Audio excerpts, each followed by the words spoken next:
उड़ान अभी बाकी है, जिंदगी के इम्तिहान अभी बाकी है। अभी तो नापी है मुट्ठी भर जमीन, अभी तो सारा आसमान बाकी है। नमस्कार दोस्तों, मैं आज एक बार फिर से आपका जीएस बाई जीएस का हार्दिक स्वागत करता हूँ। तो आज हम लोग करने जा रहे हैं मौर्यन एम्पायर, है ना। तो लास्ट क्लास में हम लोगों ने काफी कुछ देखा था, 5 क्लासेस हम लोगों की हो चुकी हैं और ये 6th क्लास है, ठीक। तो जिन्होंने पहले की क्लासेस नहीं की हैं तो वो आप लोग अटेम्प्ट कर सकते हैं इसको। बाकी आज हम लोग आगे बढ़ते हैं, चलिए। तो मौर्य एम्पायर पढ़ेंगे, उससे पहले हम लोग मौर्य एम्पायर के बारे में थोड़ा जानेंगे कि मौर्य एम्पायर के बारे में हमें पता कहाँ से लगता है। तो उसके कुछ सोर्सेज हैं। जैसे पहली है अर्थशास्त्र, ठीक है। तो अर्थशास्त्र आपको पता है कि ये कौटिल्य ने लिखी है, ये कौटिल्य ने लिखी है ना। और इनका ओरिजिनल नाम क्या था? विष्णुगुप्त नाम था, है ना, विष्णुगुप्त। और दूसरी मिलती है इंडिका, जो कि मेगास्थनीज ने लिखी है। ये जो मेगास्थनीज था, ये चंद्रगुप्त मौर्य के कोर्ट में आया हुआ था, और ये इसको भेजा किसने था? तो सेल्यूकस निकेटर था, एक सेल्यूकस निकेटर, उसने भेजा था, ठीक है। उसके बाद आती है मुद्रा राक्षस, जो कि विशाख दत्त ने लिखी है। फिर आती है बृहत कथा मंजरी, जो कि क्षेमेंद्र ने लिखी है। फिर आती है कथा सरित सागर, जो सोमदेव ने लिखी है। तो इससे हमें कुछ चीजें पता लगती हैं। बुद्धिस्ट और जैन लिटरेचर थे, उनसे हमें कुछ चीजें पता लगती हैं। और जो अशोका ने खुद के इंस्क्रिप्शंस लगवाए थे, उनसे हमें काफी चीजें मौर्यन एम्पायर के बारे में पता लगती हैं, ठीक है। रुद्र दामन वन का एक जूनागढ़ इंस्क्रिप्शन है, उससे अभी हमें पता लगता है, ठीक है। काफी चीजें उसमें दर्शाई गई हैं। अब थोड़ा देख लेते हैं जो इम्पोर्टेंट इम्पोर्टेंट है। तो मुद्रा राक्षस को विशाख दत्त ने लिखा है। ये एक संस्कृत प्ले है ना। ये एक संस्कृत प्ले है, जो कि बताता है कि अम्परर जो चंद्रगुप्त मौर्य थे, उन्होंने कैसे इंडिया पर रूल किया, ठीक है। उसके बारे में इसको ये बताता है, चंद्रगुप्त मौर्य की पावर के बारे में इंडिया में। फिर अर्थशास्त्र पे आते हैं। तो अर्थशास्त्र लिखा है कौटिल्य ने। इनको विष्णुगुप्त भी कहा जाता था, इनको चाणक्य भी कहा जाता है, इनको चाणक्य भी कहा जाता है, ठीक है। इसमें क्या क्या टॉपिक्स कवर है, अर्थशास्त्र में क्या क्या टॉपिक्स कवर है? वो है गवर्नेंस, कैसे देश को चलाया जाएगा, कैसे अपने एरिया को कंट्रोल किया जाएगा, है ना। पब्लिक एडमिनिस्ट्रेशन के बारे में है, और पॉलिटिक्स के बारे में है। तो ये 3 चीजें इसमें दी हुई हैं। ये टोटल 15 चैप्टर्स में डिवाइडेड है, 15 चैप्टर में ये डिवाइडेड है। 7 एलिमेंट्स इसमें दर्शाए गए हैं, इसमें 7 एलिमेंट्स का वर्णन किया गया है, लेकिन कोई भी स्पेसिफिक रूलर का इसमें मेंशन नहीं है, ठीक है। किसी भी शासक का नाम यहाँ पर नहीं दिया गया है। तो ये चीज आप ध्यान रखेंगे कि मैन ये है किसके लिए, तो ये गवर्नेंस के लिए है, ठीक है। नेक्स्ट, अब इंडिका पे आते हैं। तो इंडिका जो थी वो मेगास्थनीज ने लिखी थी, इंडिका मेगास्थनीज ने लिखी थी। ये सेलुकस निकेटर का एम्बेसडर था, भेजा गया था। तो ये मौर्यन कोर्ट में 5 साल रहा था, केवल 304 बीसी से 299 बीसी तक, ठीक है। अब इसकी हिस्ट्री बताते हैं कैसे ये आया था यहाँ पर। Maurya capital mention in indica, तो इसको पालीभ्रोता कहा जाता है, ठीक है, जो अभी के टाइम में पाटलिपुत्र है। तो इंडिका में जो मॉडर्न मॉडर्न की कैपिटल थी वो पालीभ्रोता थी, ठीक है, उनकी लैंग्वेज में लिखी है, जो आज का पाटलिपुत्र है। और ये भी बताया जाता है कि इसमें ये भी मेंशन है कि चंद्रगुप्त मौर्य जो था, वो फीमेल बॉडीगार्ड और बॉडीगार्ड रखता था, क्योंकि उसको खतरा था कि कोई हम पे आक्रमण ना कर दे। तो फीमेल बॉडीगार्ड वो हमेशा रखता था, ठीक है। अब जो इसमें 7 क्लासेस हैं, 7 कास्ट जो मेंशन है इंडिका में, वो कौन कौन सी थी? तो एक था दार्शनिक वर्ग, यानी कि फिलोसोफर्स, ठीक है, फिलोसोफर। दूसरे थे फॉर्मर्स। फिर तीसरे थे हर्डर्स, जो पशुपालन वगैरह करते हैं। फिर शिल्पकार लोग थे, जो आर्टिसंस होते हैं, है ना। फिर सोल्जर्स थे, जो आर्मी वाले आ जाते हैं ना। ओवरसियर्स और स्पाइस, यानी कि जो गुप्तचर होते हैं। और काउंसलर्स और एडमिनिस्ट्रेटर्स थे, मंत्री और प्रशासन वर्ग। तो ये 7 क्लासेस को दर्शाया गया है, इंडिका में बताया गया है, ठीक है। बाकी फिलोसोफर्स, तो ये किंग के एडवाइजर्स होते थे, पंडित हो सकते थे, स्कॉलर्स हो सकते थे ना। और ये रिचुअल्स और लर्निंग में एंगेज रहते थे। फार्मर्स का काम एग्रीकल्चर और फूड प्रोडक्शन करना था। हर्डर्स का काम कैटल रेयरिंग था, ठीक है, कैटल रेयरिंग और applying dairy and milk, supplying dairy and milk, ठीक है। तो ये काम था इनका। उसके बाद आर्टिसंस का काम क्या था? क्राफ्ट्समैन, बिल्डर और मेटल वुड वर्कर, ठीक है। सोल्जर्स का काम तो ताकि अंपायर की रक्षा करी जा सके, आर्मी ड्यूटीज। और गुप्तचर का काम था कि इंटेलिजेंस कलेक्शन का काम करते थे ये लोग, इंटेलिजेंस कलेक्शन।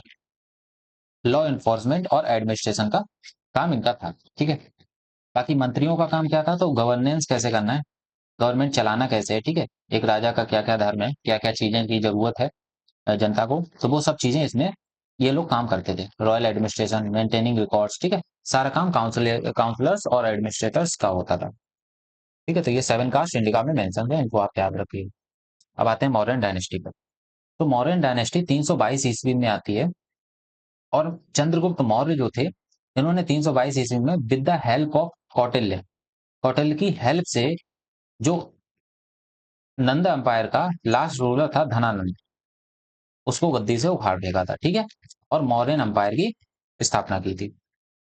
ग्रीक में इस चंद्रगुप्त मौर्य को सैंड्रोकोटस कहा जाता है, सैंड्रोकोट्स कहा जाता है। ठीक है, और इसको किसने बताया था ये चीज, तो विलियम जोन्स हैं, इन्होंने 1793 में चंद्रगुप्त मौर्य के बारे में बताया था कि इनको जो सैंड्रोकोटस लिखा है वो चंद्रगुप्त मौर्य ही है और कोई नहीं है। ठीक है, तो इसके बारे में सर विलियम जोन्स ने हम लोग को बताया था।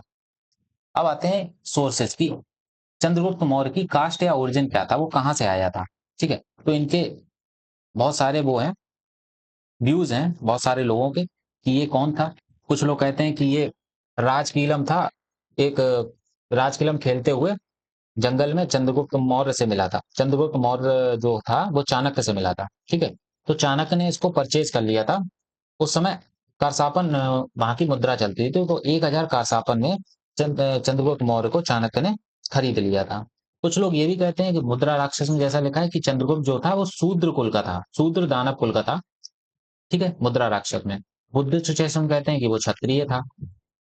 जैन टेक्स्ट में कहते हैं कि वो इस इक्ष्वाकु वंश से था। ठीक है, और जस्टिन यानी कि एक ग्रीक राइटर है, इन्होंने अपनी किताब में लिखा है कि ये हम्बल ओरिजिन से था, मतलब नीची जाति से था। ठीक है, ये नीची जाति से था। और आर स्पूनर जो थे, उन्होंने कहा कि ये पर्सिया से आया था, पर्सिया से आया था। ठीक है, और जो सबसे ज्यादा एक्सेप्टेड फैक्ट है वो ये है कि ये मोर पालने वाले का सरदार का बेटा था, मोर पालने वाले के सरदार का बेटा था। और मौर्य जो शब्द है ना वो इसी से आया है, मोर पालने वाले से, मौर्य शब्द का अर्थ ही है मोर। ठीक है, तो इसी से आया है। तो ये सबसे एक्सेप्टेड फैक्ट था। कुछ लोग और भी कहते थे कि जो ये चंद्रगुप्त मौर्य था, ये नंद राज का, नंद राज की स्लेव का बेटा था, दासी का बेटा था। ठीक है, स्लेव का बेटा था। ठीक है, तो ये चीजें हो गई कि कहाँ कहाँ से कौन कौन लोग क्या कहते हैं किसके बारे में, चंद्रगुप्त मौर्य के बारे में। ठीक है, नेक्स्ट आते हैं। जब ये जीता, जब इसको बनाया गया राजा, तो बाद में इसके बारे में कुछ चीजें हुई। ठीक है, तो अर्ली लाइफ के बारे में पहले समझते हैं कि बचपन में चाणक्य ने जंगल में खेलते हुए चंद्रगुप्त मौर्य को देखा, चंद्रगुप्त मौर्य को देखा। उससे जब प्रभावित होकर वो उसको तक्षशिला ले आए। तक्षशिला क्यों लेके आए, क्योंकि वहां पर उसको प्रशिक्षण देना था। ठीक है, शिक्षा देना था उसको। तो चंद्रगुप्त मौर्य जो थे, एक टाइम पे स्लेव और सर्वेंट थे धनानंद के कोर्ट में। चंद्रगुप्त जो थे वो धनानंद के कोर्ट में एक स्लेव थे, दास थे। ठीक है, क्योंकि नंदराज का बोला गया था ना, पहले भी बताया था, नंदराज की स्लेव का वो था, बेटा था, तो इसीलिए वो वहां पर काम करता था। तो चाणक्य ने नंदवंश से बदला लेने के लिए चंद्रगुप्त को तैयार किया। हुआ यह था कि धनानंद ने एक बार चाणक्य की बेइज्जती कर दी थी। उस चीज का बदला लेने के लिए चाणक्य जंगल में भटक रहे थे। उसी समय इस बच्चे से मिले, और उस बच्चे में उन्होंने कुछ ऐसा देखा जो उन्हें बदला लेने के लिए उस बच्चे से करवा सकते थे। तो इसलिए चंद्रगुप्त मौर्य को उन्होंने तैयार किया, और फिर धनानंद की गद्दी को उखाड़ फेंका। बाद में यही बच्चा मौर्य एम्पायर का फाउंडर कहलाया। ठीक है, अब आते हैं मिलिट्री कॉन्क्वेस्ट। तो सबसे पहली जो विजय थी, इन्होंने पहले डायरेक्ट मगध पे कब्जा नहीं किया था, डायरेक्ट धनानंद को नहीं हराया था। पहले इन्होंने छोटे छोटे राज्यों को जीतना शुरू किया चाणक्य की हेल्प से, चंद्रगुप्त मौर्य ने। ठीक है, पहले पंजाब पर कब्जा किया, फिर सिंध पर कब्जा किया। अब इनके पास आर्मी हो चुकी थी, ठीक है, एक राज्य हो चुका था। बाद में इन्होंने मगध पर कब्जा किया, और मगध पर कब्जा करके इन्होंने विजय प्राप्त कर ली। अब इसकी जो राजधानी थी उसको पाटलिपुत्र रखा। ठीक है, चाणक्य की हेल्प तो इनको लगी थी, उसके साथ साथ इनकी जो आर्मी थी उसकी जो पॉपुलेशन थी वो थी 6 लाख। ठीक है, 6 लाख पॉपुलेशन इनकी थी आर्मी की। ठीक है, अब आते हैं प्रवर्तक। तो प्रवर्तक राज हैं, एक रूलर हुए हैं छोटे स्मॉल स्टेट के। ठीक है, तो कहा जाता है कि इन्होंने चंद्रगुप्त मौर्य की मिलिट्री कैंपेन में काफी ज्यादा हेल्प की थी नंदास को हराने के लिए। ठीक है, तो ये प्रवर्तक राज, इनको याद रखिएगा। उसके बाद एक कहा जाता है कि धनानंद के एक कमांडर था, उसको कहता जाता है भद्रसाल। तो भद्रसाल चंद्रगुप्त मौर्य ने जब नंद डायनेस्टी पर या धनानंद पर अटैक किया, तो इन्होंने अपोज किया था, भद्रसाल ने अपोज किया था। लेकिन बाद में भद्रसाल को चंद्रगुप्त मौर्य ने एक हरा दिया, काफी अच्छे से हराया। ठीक है, और कहाँ हराया था? राजगृह में हराया था।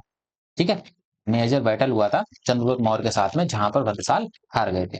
ठीक है, तो ये कुछ 2-3 पॉइंट हैं, इनको आप याद रखिए। बाद में आते हैं सेल्यूकस निकेटर। तो हुआ क्या, जब यहाँ से उसका क्या नाम था, हम्म, सिकंदर है, जब यहाँ से सिकंदर चला गया, अलेक्जेंडर, तो उसकी मौत हो गई बेबीलोन में, है ना। उसकी 31 साल की एज में मौत हो गई।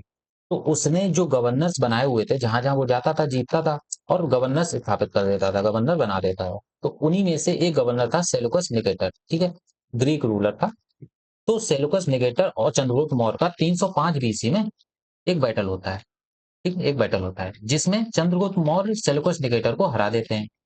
उसके बाद एक ट्रीटी साइन होती है। तो ट्रीटी क्या होती है? जब भी कोई राजा दूसरे राजा को हरा देता है, तो एक समझौता होता है कि हमारा इतना नुकसान हुआ है, तुम हमको इतना चीजें दो, या फिर कुछ और चीजें मांग लेता है ना। तो उसी के लिए 400 हाथियों को चंद्रगुप्त मौर्य ने सेल्यूकस निकेटर को दिया था। सेल्यूकस निकेटर को दिया था उसने, मतलब सेल्यूकस निकेटर ने अब माफी अपी मांग ली थी कि हाँ, अब मेरा राज्य मुझे वापस कर दो। तो चंद्रगुप्त मौर्य भी काफी दयालु टाइप का था, तो उसने 500 हाथी दिए थे। सेल्यूकस निकेटर ने वापसी में 4 टेरिटरीज दी थी। ठीक है, 4 राज्य दे दिए थे डाउरी के तौर पर। क्यों? क्योंकि सेल्यूकस निकेटर ने विवाह का प्रस्ताव रखा था अपनी बेटी का। सेल्यूकस निकेटर की जो बेटी का नाम था वो था हेलेना। ठीक है, हेलेना। कहा जाता है कि हेलेना जो थी वो बहुत ज्यादा खूबसूरत थी। ठीक है, तो हेलेना का विवाह का प्रस्ताव चंद्रगुप्त मौर्य के लिए रखा कि आप हमें छोड़ दीजिए और हमारा राज्य हमें वापस कर दीजिए। वापसी में मैं आपको 4 राज्य दे दूंगा दारू के तौर पर, अगर आप मेरी बेटी से विवाह करेंगे। तो उन्होंने, चंद्रगुप्त मौर्य ने हेलेना से विवाह कर लिया था। ठीक है, इतनी चीज समझ आ गई। अब आते हैं, तो 4 राज्य जो दिए थे, उन 4 राज्यों के बारे में एग्जाम में पूछा जाता है। तो वो 4 राज्य कौन कौन से थे? तो उसमें पहला नाम था हेरात का, जिसको आज का वेस्टर्न अफगानिस्तान कहा जाता है। ठीक है, फिर आता है एराकोसिया। तो एराकोसिया जो कांधार वाला रीजन है अफगानिस्तान में, वो वाला रीजन हो जाता है। फिर गैड्रोसिया आ जाता है। तो ये मकरान कोस्ट है ना, जो मकरान कोस्ट पड़ता है बलूचिस्तान वाले एरिया में। जैसे ये पाकिस्तान है, ये पाकिस्तान है, तो यहाँ पे मकरान कोस्ट पड़ता है। ठीक है, बलूचिस्तान वाले एरिया में। और फिर आता है मदिसाई। ठीक है, परोप मिदस क्या है, मिसादाई, परोप मिसादाई। ये काबुल वैली पड़ती है। ठीक है, अफगानिस्तान में काबुल वैली है। तो सारे जो रीजन आ जाते हैं वो पाकिस्तान, वेस्टर्न पाकिस्तान या फिर अफगानिस्तान वाले रीजन आ जाते हैं। ठीक है, इसको परोप मिसाद भी कहते हैं। तो ये 4 रीजन आ जाते हैं जो कि सेल्यूकस निकेटर ने दिया था चंद्रगुप्त मौर्य को। ठीक है, उसके बाद हाँ, सेल्यूकस निकेटर ने बदले में एक अपना एम्बेसडर भेजा था। भाई अपनी बेटी भेज रहा है, तो बेटी हमारी खुश रहेगी कि नहीं रहेगी, है ना, ये सब देखने के लिए भी एक गुप्तचर भेजना चाहिए ना। तो एम्बेसडर भेजा था कि उसके कोर्ट में जाओ और देखो, वहां के बारे में जानो कैसा क्या इंडिया है ना। तो मेगास्थनीज आया था यहाँ पर चंद्रगुप्त मौर्य के कोर्ट में, और 5 साल तक रहा था। ठीक है, पाटलिपुत्र में आया था। मेगास्थनीज ने एक फेमस बुक लिखी है जिसका नाम इंडिका है, हम लोग इसका जिक्र कर चुके हैं। ठीक है, इसने एक डिटेल्ड इंफॉर्मेशन मौर्यन एम्पायर के बारे में लिखी है इसमें, कि वहां का एडमिनिस्ट्रेशन कैसा था, सोसाइटी कैसी थी, इकोनॉमी कैसी थी, और जो पाटलिपुत्र कैपिटल थी उसके बारे में पाली प्रोथा बोला गया है। इसका नाम पाली प्रोथा लगाया गया है वहां पे। ठीक है, बुक में। ठीक है, उसके बाद यहाँ पर एक और चीज है, यहाँ पर अगर आता है तो नहीं लिखा है, तो मैं बता दे रहा हूँ कि तमिल टेक्स्ट है, तमिल टेक्स्ट है, उसमें भी चंद्रगुप्त मौर्य का मेंशन मिलता है।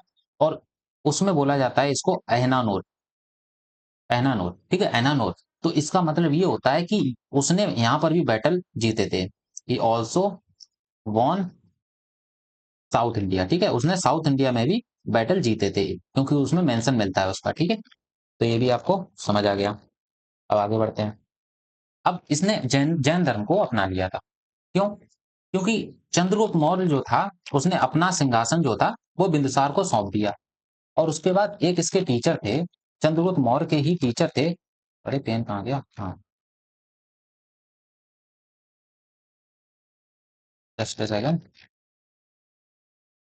तो चंद्रगुप्त मौर्य के टीचर थे, उनका नाम था आचार्य भद्रबाहु। ठीक है, ये जैन भिक्षु थे, जैन मॉन्क थे।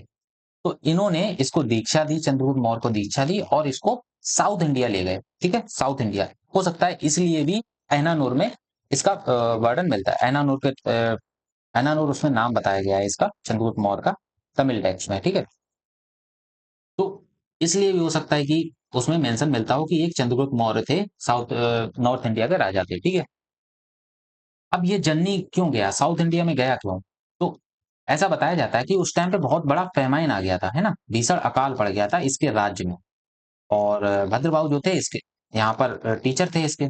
तो भद्रबाहु के साथ में चंद्रगुप्त मौर्य ने सरवन बेलगोला, एक कर्नाटका में जगह है, वहां चले गए थे, सरवन बेलगोला में चले गए थे। ठीक है, अपने आखिरी दिन उन्होंने वहीं पर बिताए थे, ध्यान मुद्रा में ध्यान करते हुए।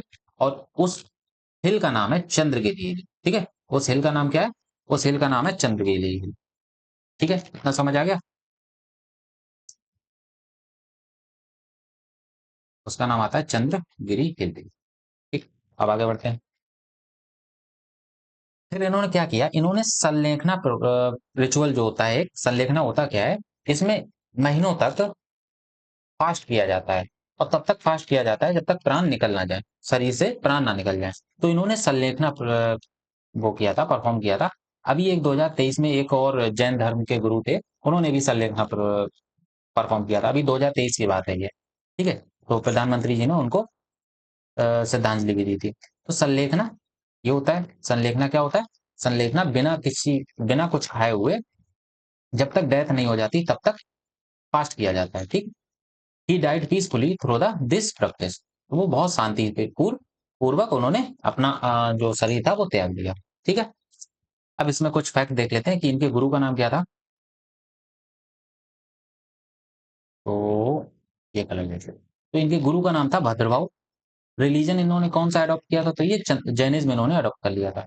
फाइनल लोकेशन जहां पर इन्होंने अपने प्राण त्यागे थे, तो वो उसका नाम था सरवनवेलगोला, कर्नाटका में। इसके बाद ये चले गए थे, ये अपना राज्य जो था वो अपने बेटे को सौंप कर चले गए थे। उस बेटे का नाम था बिंदुसार। ठीक है, बिंदुसार, बिंबिसार नहीं, बिंबिसार पहले वाली डायनेस्टी में आता, हरिंक डायनेस्टी में। ये बिंदुसार है, ऐसे याद रख सकते हैं। चंद्र, चंद्र आ रहा है ना, चंद्रगुप्त, तो चंद्र में ये बिंदी आ रहा है, तो इसमें ऊ आएगा, बिंदु। ठीक है, बिंदु, ऐसे याद रख सकते हैं, बिंदु। चंद्र में आ रहा है तो बिंदु में भी आ रहा है, तो ऐसे याद रख सकते हैं। ठीक है, बाकी याद करने का तरीका है, क्योंकि कंफ्यूज हो सकते हैं बिंबिसार और बिंदुसार में। डेथ रिचुअल कैसे हुआ था? तो इन्होंने संलग्न व्रत किया था। मॉन्यूमेंट, तो चंद्रगिरी हिल्स हैं, इन्हीं के नाम पे हैं।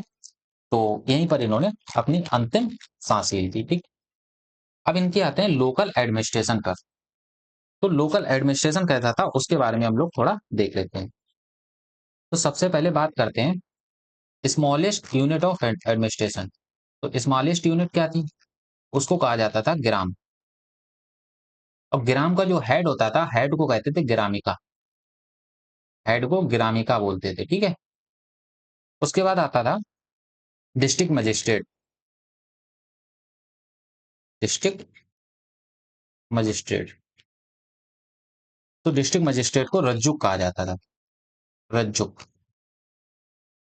ठीक है, तो इसको भी याद रखेंगे। और डिस्ट्रिक्ट मजिस्ट्रेट को रज्जुक कहा जाता था, और जो इसका इस पोस्ट पर जो बैठा था उसको कहा जाता था अविनो एग्रोनोमोल, एग्रोनोमोल। ठीक है, डिस्ट्रिक्ट ऑफिशियल जो होता था उसको कहा जाता था। समझ आ गया? तो आगे बढ़ते हैं। अब आता है बिंदुसार। अच्छा, कुछ चीजें और लिख लीजिए। हम्म, यहाँ पर एक चीज मैं ये बताना भूल गया। हम्म, मुद्रा राक्षस में विशाख दत्त में, विशाख दत्त में जो नाम मेंशन है ना चंद्रगुप्त मौर्य का, तो चंद्रगुप्त को यहाँ पर क्या कहा जाता है? यहाँ पर ब्रिसाल नाम मेंशन किया गया है, ब्रिसाल। एंड कुलेसा, कुलेस, ठीक है। ये नाम मेंशन इसमें किए गए हैं, ठीक है। और यहाँ पे क्या कर सकते हैं, अ, यहाँ पर एक चीज और लिख लीजिए, क्योंकि मैंने शायद लिखा नहीं है यहाँ पर। हाँ, चलिए यहाँ पे लिख लीजिए। तो बुद्धिस्ट लिटरेचर है, एक है दीपवंश, दीपवंश, और दूसरी है महावंश। दीपवंश और महावंश, इसके बारे में लिख लीजिए थोड़ा। दीपवंश क्या होता है, तो इसका मतलब होता है arrival of Bodhi tree in Sri Lanka. Bodhi tree, Bodhi tree भेजा गया था श्रीलंका में, बोधि ट्री इन श्रीलंका, ठीक है। और यहाँ पर बोधि की टीचिंग, बुद्धा की टीचिंग्स को सेंड किया गया था, बुद्धा टीचिंग एंड प्रीचर्स इन श्रीलंका, ठीक है। महावंश का मतलब होता है ग्रेट क्रॉनिकल, महावंश का मतलब होता है ग्रेट क्रॉनिकल। और ये जो इसमें जो पॉइंट्स लिखी हुई है ना, पॉइंट्स लिखी गई हैं, वो है पाली लैंग्वेज में, पाली लैंग्वेज में, ठीक है। उसके बाद इसमें महावंश में जो श्रीलंका के किंग्स थे उनके साथ डील हुई है, ठीक है, डीलिंग हुई है। तो इसमें मेंशन करता है, mention about, mentions about deals with king of Sri Lanka, ठीक है। तो आगे बढ़ते हैं, अब आते हैं बिंदुसार। दूसरा रूलर यहाँ का होता है बिंदुसार, ठीक है। बिंदुसार जो सन होता है वो चंद्रगुप्त मौर्य का होता है, और इनकी जो माता जी का नाम होता है वो होता है दूरधरा, ठीक है, दूरधरा। जैन टेक्स्ट में इनका नाम वो दूरधरा मिलता है। अब इनका ग्रीक टेक्स्ट में एक नाम दिया गया है जिसको बोलते हैं अमित्रोचेट्स, अमित्रोचेट्स, ठीक है। ये काफी बार क्वेश्चन पूछा जा सकता है, चाहे एसएससी हो, चाहे रेलवे हो, या फिर आरओ हो, तो इनमें नाम पूछा जा सकता है, पूछा जा चुका है। और इसका हिंदी मीनिंग होता है अमित्र घाट, अमित्र घाट, ठीक। जैन टेक्स्ट में इनका एक और नाम मिलता है, उसको कहते हैं सिंहसेन। तो दो नाम हो गए, एक तो अमित्रोचेट्स हो गया, दूसरा सिंहसेन हो गया, और एक होता है भद्रसार, ठीक है, भद्रसार। दो इनके, तीन इनके नाम हो गए। अब इन्होंने एक सीरिया के फिलोसोफर थे, सीरिया के एक राजा थे, ठीक है। उनसे, उनका नाम था एंटियोचस वन, ठीक है, एंटियोचस वन। तो उनसे इन्होंने तीन चीजें मंगवाई। एक था स्वीट वाइन, दूसरा था ड्राई फिग्स, इसको अंजीर बोलते हैं, इसको अंजीर बोलते हैं, ठीक है। और तीसरा था फिलोसोफर, ठीक है। तो फिलोसोफर के लिए तो उन्होंने मना कर दिया था, फिलोसोफर के लिए मना कर दिया था कि नहीं भेजेंगे भाई, दो चीजें भेजनी थी। उसके बाद एम्बेसडर एक इन्होंने भेजा था, एंटियोचस वन ने एक एम्बेसडर भेजा था, उसका नाम था डाइमेचस, ठीक है। एंटियोचस ने एक एम्बेसडर भेजा था जिसका नाम था डाइमेचस, ठीक। ये चीज आप याद रखेंगे। नेक्स्ट, अब इनके टाइम पे दो रिवॉल्ट हुए हैं, कहां पर, तक्षशिला में। ये तक्षशिला वही है जहां पर चाणक्य ने चंद्रगुप्त मौर्य को ट्रेनिंग दी थी, ठीक है, टीचिंग प्रोवाइड की थी। तो तक्षशिला में दो रिवॉल्ट होते हैं। किसके अगेंस्ट होते हैं, तो अमात्य के अगेंस्ट होते हैं। अमात्य कौन होते हैं, अमात्य मिनिस्टर्स को कहा जाता है, ठीक है। अमात्य जो है मिनिस्टर्स को कहा जाता था। तो पहली टाइम पर उन्होंने सुसीम को भेजा। सुसीम जो थे अशोका के बड़े भाई थे, तो सुसीम को भेजा। तो ये सुसीम जो थे वो हार गए, ठीक है, ये रोक नहीं पाए, मतलब फेल्ड हो गए, इनको भेजना फेल हो गया। सेकंड टाइम इन्होंने अशोका को भेजा, सेकंड टाइम अशोका को भेजा। और अशोका जो थे ना, वो मालवा के गवर्नर थे, गवर्नर ऑफ मालवा, ठीक है। सुसीम हार गए थे, या हार नहीं कह सकते हैं, फेल हो गया था, जिसके लिए भेजा था इनको मनाने के लिए, यहाँ के जो लोग थे उनको उनको मनाने के लिए, लेकिन वो फेल हो गए थे। तो बाद में अशोका को भेजा जो मालवा के गवर्नर थे, और उन्होंने काफी समझा बुझा के सब कुछ ठीक किया, ठीक है। नेक्स्ट, अब आते हैं मौर्य नंबर अशोका। कुछ देख लेते हैं अगर कुछ छूटा तो नहीं। अच्छा हाँ, बिंदुसार के बारे में एक चीज और लिख लीजिए कि बिंदुसार ने आजीविका को पेट्रोनाइज पेट्रोनाइज किया था। तो बिंदुसार पेट्रोनाइजेस आजीविका, ठीक है, आजीविका को पेट्रोनाइज किया था। और क्या लिख सकते हैं, इनके बारे में एक और चीज मिलती है कि ये इन्होंने दो सीज के बीच में जो एरिया था उसको कॉन्कर किया था। तो conquered land between two seas, ठीक है, दो समुद्रों के बीच में उन्होंने लैंड को कंकर्ड किया था, ठीक है। और नेक्स्ट पे आते हैं आप, अशोका पे। तो सबसे ज्यादा हमें इन्हीं के बारे में पढ़ना है, अशोका द ग्रेट। तो इन्होंने जो रूल किया है 273 बीसी से 233 बीसी 232 बीसी। इनके बारे में कहा जाता है कि जब इनको वो मिला, क्या नाम, राज्याभिषेक हुआ इनका, तो इनका राज्याभिषेक इनकी मर्जी से नहीं हुआ। क्यों? क्योंकि इनका एक बड़ा भाई था जिसका नाम था सुसीन।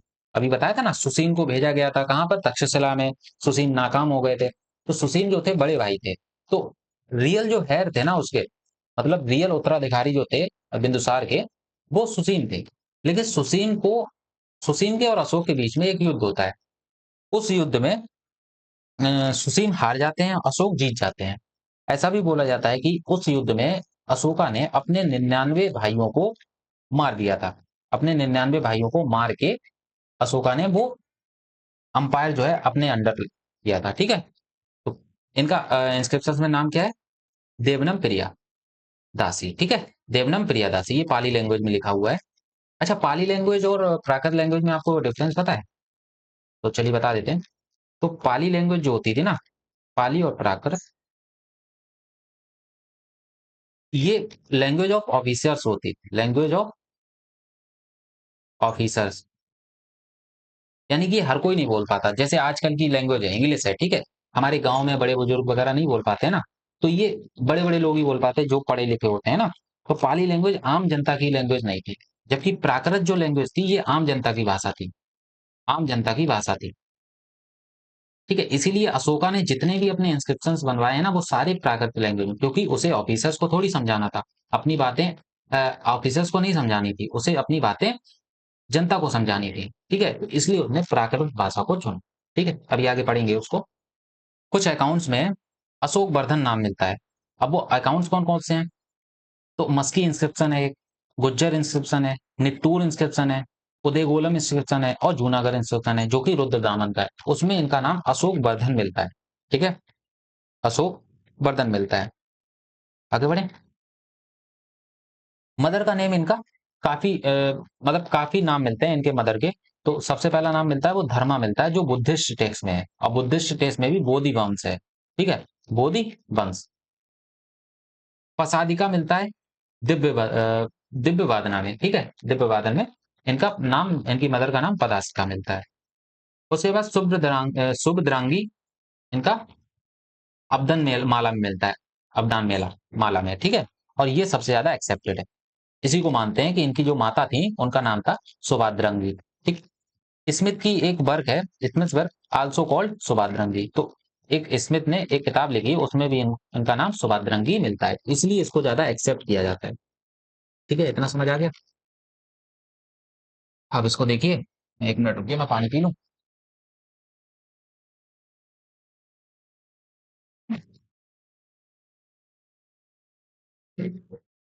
चलिए, अब अशोका की वाइफ्स होती हैं। तो काफी वाइफ्स थी उनकी। तो दूसरी, पहली थी अशांतिमित्रा, फिर महादेवी, फिर पद्मावती, फिर त्रस्यरक्षिता, ठीक है, त्रस्यरक्षिता। और एक थी रानू कुरीवाकी। इनको प्रयाग प्रशस्ति में, प्रयाग इंस्क्रिप्शन में बोला गया है, ठीक है। प्रयाग प्रशस्ति में इनका नाम मिलता है रानी कारुबाकी, ठीक है। अच्छा, इनको और क्या बोला जाता था, प्रयाग प्रशस्ति को और क्या बोला जाता है? तो इसी को इलाहाबाद इंस्क्रिप्शन बोला जाता है, ठीक है, इलाहाबाद इंस्क्रिप्शन बोला जाता है, इंस्क्रिप्शन। इसी को एक और नाम वो दिया गया है, इसको बोला जाता है क्वींस, इसी को क्वींस एडिक्ट बोला जाता है, ठीक है, क्वींस एडिक्ट बोला जाता है। तो इसके तीन चार नाम है, तो आप ये याद रखिएगा, ठीक। रानी कारूबाकी। नेक्स्ट, अशोका के चिल्ड्रन कौन कौन थे? तो अशोका के चिल्ड्रन में बात किया जाए तो एक थी उनकी बेटी संघमित्रा, ठीक है, संघमित्रा। दूसरा बेटा था महेंद्र, जिसको महिंदा भी बोलते हैं।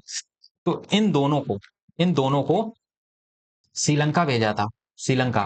ताकि ये बुद्धिज्म का प्रचार प्रसार कर सके। हुआ ये था कि कलिंग का एक वार हुआ था, कलिंग का एक बैटल हुआ था जिसमें अशोका ने काफी बुरी तरीके से लोगों को मारा था। जब वो बाहर निकला, अशोका ने नहीं मारा था, उसकी सेना ने मतलब हराया था, तो काफी लोगों की मौत हो गई थी वहां पर। अभी आगे पढ़ाएंगे कलिंग का वार। तो उसके बाद से ही उसके बाद से ही अशोका ने बुद्धिज्म अपना लिया था। तो अब बुद्धिज्म का प्रचार प्रसार करने के लिए उसने अपने दोनों बेटे बेटियों को श्रीलंका भेजा था। श्रीलंका का पुराना नाम था सीलोन। ठीक है। तो श्रीलंका का जो नाम मेंशन है वो श्रीलंका नहीं है, वो सीलोन नाम मेंशन है। ठीक है। बुद्धिज्म का प्रचार प्रसार करने के लिए इसका एक और सन था, वो था कुनात जलौका। ठीक है। इसको रजत रंगनी, ये कल्हन की रचना है, कल्हन। और कल्हन की रचना है, और रजत रंगनी में जो वो मिलता है, ये कश्मीर के बारे में जानने को हमें यहीं से मिलता है। ठीक है। रजत रंगनी में, या राज तरंगनी बोलते हैं, या रजत रंगनी, जो आपको पढ़ना हो। एक तिवारा नाम का इनका बेटा था, जो प्रयाग इंस्क्रिप्शन में ही इनके बारे में मेंशन मिलता है। और तिवारा कहा जाता है कि ये रानी कारोबाकी का ही बेटा था। ठीक है। चलिए अब आगे बढ़ते हैं। कोरोनेशन कैसे हुआ? तो देखो, 273 बीसी में बिंदुसार की डेथ के बाद में कोरोनेशन हुआ। इन्होंने जबरदस्ती अपना कोरोनेशन कर लिया सुसीम को हटा के, लेकिन सुसीम असली हकदार थे, तो सुसीम का राज्याभिषेक हुआ, इनको हटाया गया। फिर इनके बाद में इन लोगों के बीच में युद्ध होता है। ठीक है। वॉर ऑफ सक्सेशन होता है। और ऐसा माना जाता है कि अशोका ने अपने 99 भाइयों को मार के ये शासन पाया था, मार के ही ये गद्दी पाई थी। ठीक है। ऐसा बोला जाता है। सुसीम हार जाते हैं, उसके बाद इनका राज्याभिषेक होता है 269 बीसी में। ठीक है। 4 साल बाद। अब आते हैं कलिंगावार। तो जब ये 269 बीसी में इनका कोरोनेशन हो जाता है, तो 8वें साल में इनका कलिंगा से बात करता है। कलिंगा एक उड़ीसा में जगह है। तो डिस्क्राइब इन 13 रॉक एडिक्ट। तो अच्छा, कलिंगवार का डिस्क्रिप्शन कहाँ पे मिलता है? तो इन्होंने कुल जो मेजर रॉक एडिक्ट थे वो 14 लगवाए थे। उनमें से 13वें वाले में कलिंगवार के बारे में दर्शन मिलता है। ठीक है। इसका परिणाम क्या हुआ? तो ये बहुत सारा ब्लडशेड हुआ, बहुत सारा रक्तपात हुआ। ठीक है। और अशोका ने इसके बाद में बुद्धिज्म में कन्वर्ट करा लिया, बुद्धिज्म अपना लिया। ठीक है। बुद्धिज्म धर्म अपना लिया। ठीक है, इतना समझ आ गया। और तो बुद्धिज्म धर्म अपना लिया, और ये हमें डिटेल कहाँ से मिलती है? तो ये हमें मिलती है महावंश से, महावंश से। ठीक है। महावंश से हमें डिटेल मिलती है कि इन्होंने अपने बुद्धिज्म धर्म अपनाया था। क्यों अपनाया था? कि कलिंग वार के बाद में काफी ब्लडशेड हो गया था, ये निकले थे देखने के लिए निकले थे। तो इनको देखने को मिला कि बहुत सारा लोग जो है लूलुहान पड़े हुए हैं। ठीक है। लूलुहान पड़े हुए हैं, तो बाद में ये बहुत ज्यादा दुखी हो गए, और इसके बाद में उन्होंने बुद्धिज्म धर्म अपना लिया। ठीक। आगे बढ़ते हैं। बुद्धिज्म जब धर्म अपनाया, तो ये कलिंगा वार के बाद में अपनाया। और इन्फ्लुएंस इनको किसने किया था बुद्धिज्म अपनाने के लिए? कोई और धर्म भी अपना सकते थे, लेकिन इन्होंने बुद्धिज्म ही क्यों अपनाया? तो एक बुद्धिस्ट मॉन्क थे जिनका नाम था निग्रोध। ठीक है। उन्होंने इनको कन्विंस किया था। ठीक है। बाद पहले इससे पहले दीक्षा एक उन्होंने ली थी उपगुप्त से। ठीक है। उपगुप्त से दीक्षा ली थी, तो उनसे भी ये प्रभावित थे। एक और इनके टीचर थे मोगलीपुत्र तिस। ठीक है। मोगलीपुत्र तिस, तो ये भी इनके टीचर थे, तो इनसे भी इन्होंने इन्होंने काफी ज्यादा दीक्षा ली हुई थी, और इनसे भी ये प्रभावित थे, यानी कि इंस्पायर्ड। ठीक है। पिलग्रिमेज यानी कि बौद्ध तीर्थ यात्रा इन्होंने कैसे की? तो अशोका ने बहुत सारी बुद्धिस्ट साइट्स को विजिट किया, जैसे बोध गया हो गया। तो बोध गया क्या था? जहां पर भगवान बुद्ध को ज्ञान की प्राप्ति हुई थी, उसको बोध गया कहते हैं। तो 250 बीसी में उन्होंने बोध गया की यात्रा की। ठीक है। फिर आते हैं लुम्बिनी। तो लुम्बिनी क्या था? तो ये बर्थ प्लेस थी बुद्धा की, बर्थ प्लेस ऑफ बुद्धा। तो 1 साल बाद ये लुम्बिनी पहुंच गए। ठीक है। तो ये भी आपको समझ आ गया। यहाँ पर थोड़ा सा करेक्शन कर लीजिए। ये जो गए थे ना, ये गलत लिखा है यहाँ पर, ये 259 बीसी में गए थे। 269 बीसी में इनका कोरोनेशन होता है, कोरोनेशन। उसके 10वें साल में ये गए थे बोध गया, उसके 20वें साल में ये गए थे लुम्बिनी। ठीक है। तो ये 10th ईयर में था, और ये 20th ईयर में था। ठीक है। तो ये चीज आप याद रखिएगा। अब धम्मा पॉलिसी पे आते हैं। तो धम्मा ने क्या कहा? इन्होंने अपनी जो मोरल वैल्यूज थी ना, उसको प्रोपोगेट किया, यानी कि धार्मिक सहिष्णुता और नैतिकता। इन्होंने जितने भी धम्म थे, उन सबका संस्कृत का ट्रांसलेशन कराया धर्मा में। धर्म का ट्रांसलेशन कराया, ठीक है। किसमें कराया? तो वो प्राकृत लैंग्वेज में कराया, प्राकृत में। क्योंकि जो धर्म था, संस्कृत में धर्म बोलते हैं और प्राकृत लैंग्वेज में धम्म बोलते हैं, तो प्राकृत में धन ट्रांसलेशन इनका कराया, ठीक है। इन्होंने तीन चीजों पर एम्फेसाइज किया, बहुत ज्यादा जोर दिया कि जन कल्याण हो, वेलफेयर ऑफ पीपल हो, रिलीजियस टॉलरेंस, हर धर्म के प्रति एक सम्मान होना चाहिए, हर एक सम्मान भाव होना चाहिए ना, मोरल टीचिंग्स होनी चाहिए, यानी नैतिक शिक्षा देनी चाहिए। और ये सब धम्म पॉलिसी जो है वो किसमें मेंशन है? तो वो है सेकंड और सेवेंथ पिलर एडिक्ट में, ठीक है। दूसरे और सातवें पिलर एडिक्ट में इनका अशोका के धम्म का मेंशन मिलता है, ठीक है। ये सारे क्वेश्चन आए हुए हैं। अशोका ने कहा कि all people are my children, यानी कि जितनी भी प्रजा है वो सारी मेरी किसके समान है? वो पुत्र के समान है, ठीक है। तो ये भी हो गया। अब आते आते हैं इनका सेंट्रल एडमिनिस्ट्रेशन कैसा है था। तो देखो, कैपिटल जो थी पाटलिपुत्र थी, तो यहीं से इनका रूल चलता था।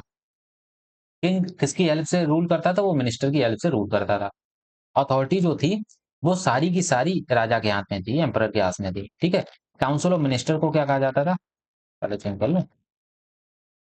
काउंसिल ऑफ मिनिस्टर को अमात्य कहा जाता था, ठीक है। काउंसिल ऑफ मिनिस्टर को अमात्य कहा जाता था।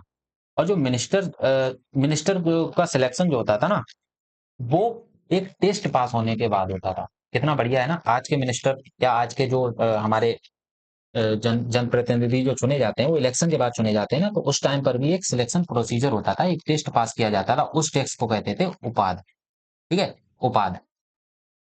और सीनियर मिनिस्टर्स के लिए टर्म जो होता था वो यूज किया जाता था मंत्री परिषद या मंत्रीना, ठीक है। मंत्री परिषद या मंत्रीना। अब इनमें कुछ मंत्री होते थे, उनको हम देख लेते हैं। तो प्रधानमंत्री यानी कि प्राइम मिनिस्टर। पुरोहित मतलब जो रिलीजियस एडवाइजर जो होते हैं, यानी कि पंडित जो होते हैं, पंडित जी हमारे। सेनापति तो जो कमांडर इन चीफ होता है। युवराज जो उनका बेटा होता है, ठीक है, और जो सक्सेसर होता है उनके उनकी राजगद्दी का। सन्निधाता, तो सन्निधाता मतलब हेड ऑफ ट्रेजरी, जो इकोनॉमिक डिपार्टमेंट को मेंटेन करते हैं, ठीक है। सन्निधाता और समहर्ता दोनों में अंतर है। ये रेवेन्यू कलेक्ट करते हैं जनता से, समहर्ता रेवेन्यू कलेक्ट करते हैं, लेकिन कलेक्ट होके ये कहीं पे आएगा तो कहीं पे जमा तो होगा ना, उसका रख रखाव कौन करेगा? तो वो सन्निधाता करेंगे, ठीक है। तो ट्रेजरी यानी कि कोषाध्यक्ष कौन थे? सन्निधाता थे। और राजस्व विभाग प्रमुख कौन थे? समहर्ता थे, ठीक है। रेवेन्यू डिपार्टमेंट है, यानी कि रेवेन्यू को कलेक्ट करना, टैक्स को कलेक्ट करना, वो समहर्ता। तो सम को हर, सम मीन्स पैसा होता है, हरता मीन्स जो पैसे को हरता है, यानी कि पैसे को लेता है। और यह कर्मांटिका, कर्मांटिका जो इंडस्ट्री और माइंस मिनिस्टर थे, जो कर्म करेगा। तो इंडस्ट्री में क्या होता है? कर्म, काम होता है ना। तो कर्मांटिका मतलब इंडस्ट्री और माइंस। व्यवहारिक, चीफ जस्टिस और हेड ऑफ सिविल कोर्ट को व्यवहारिक कहा जाता था, ठीक है। इसमें अभी और भी चीजें हैं, वो हम आपको बताते हैं। जैसे यहाँ पर दो टाइप के कोड होते थे, वो तो बताया आपको। कोड के जो टाइप थे वो दो थे। एक को बोला जाता था सिविल कोड। लिखा है क्या? लिखा तो था मैंने। चलिए बता देते हैं, सिविल कोड, दूसरे को क्रिमिनल कोड। क्रिमिनल कोड, अच्छा। सिविल कोड और क्रिमिनल कोड को भी कुछ कहा जाता था। इसको कहा जाता था धर्मास्त्र। सिविल कोड को कहा जाता धर्मास्त्र, और क्रिमिनल कोड को कहा जाता था कंटक शोधन, ठीक है। कंटक शोधन, कंटक शोधन। तो धर्मास्त्र का जो हेड होता था, यानी कि जो जो जज हेड होता था, उसको कहते थे प्र, प्रया प्रयाबहार, ठीक है, प्रयाबहार, ठीक है। जो कहते थे हम लोग धर्मास्त्र को प्रयाबहार। और कंटक शोधन के हेड को क्या कहते थे? प्रदेश,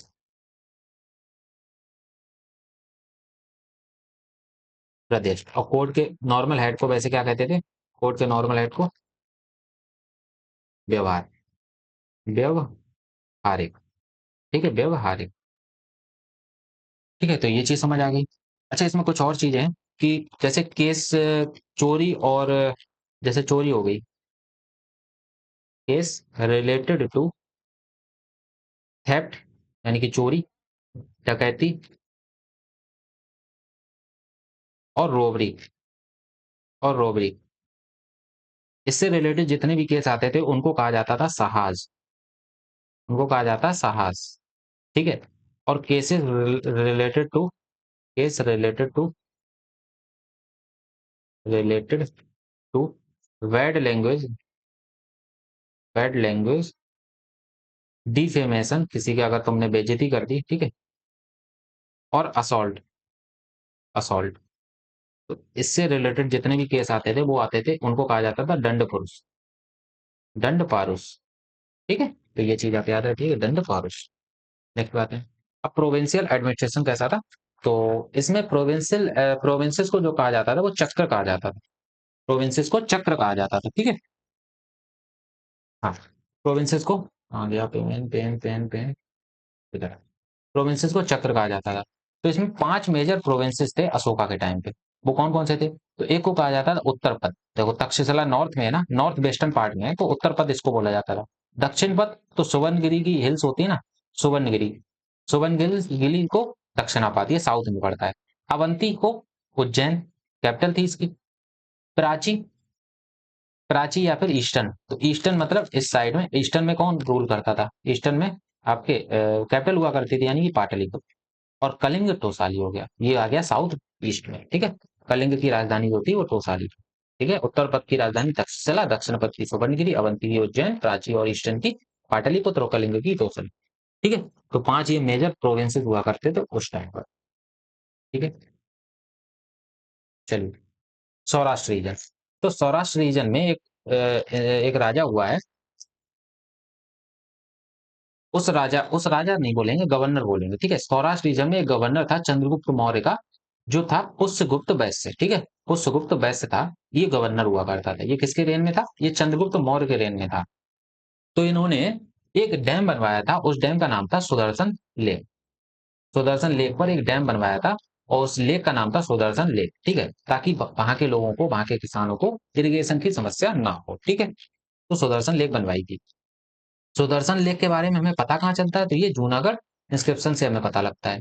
अब याद रखो, जूनागढ़ इंस्क्रिप्शन किसने बनवाया, या जूनागढ़ इंस्क्रिप्शन जो था, उसमें हमें किसके बारे में पता लगता है? वो सुदर्शन लेक के बारे में पता लगता है। सुदर्शन लेक कब बनाएगी, किसके रेन में बनाएगी? तो चंद्रगुप्त मौर्य ने बनवाई थी। किसके द्वारा बनवाई गई? तो वो कुशगुप्त वैश्य होते हैं, ठीक है।